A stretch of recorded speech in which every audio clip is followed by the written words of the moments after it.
Thanks, John. Well, the refugee crisis has been felt across Europe, a continent which has really struggled to cope with a huge influx of asylum seekers. Europe's In migrant Hungary, crisis clashes is getting between worse by police the and day. migrants on the border with Serbia saw the use of water cannon to disperse the crowd. asylum The country's been accused of treating refugees And we want to worse take than in wild animals. 200,000, and we don't know where they come from. They have no papers. All we know is they're young and they're strong and they're mostly men.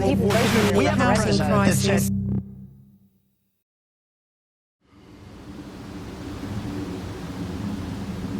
This culture of othering is beginning to smother our perception of just who is the other. Rarely, if at all, will you see them in the news, and if you do, it just contributes to generalised views, presenting displaced people in such a system that portrays us as the saviours and them as the problem. We hide from the situation, we ignore the facts, delaying and delaying the moment at which we act. See, the other began as a colonial invention, but now it's become a daily convention. If we look back to how this began, we must of course observe the white man.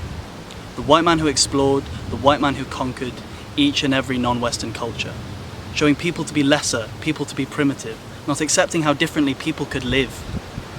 Since then, centuries have passed, but this representation still seems to last. Homogenized and generalized, the oppressed are even criticized for leaving their homes where they did not feel safe, opting for such a drastic escape. Then the media plasters it across the page, thousands of refugees arriving day by day.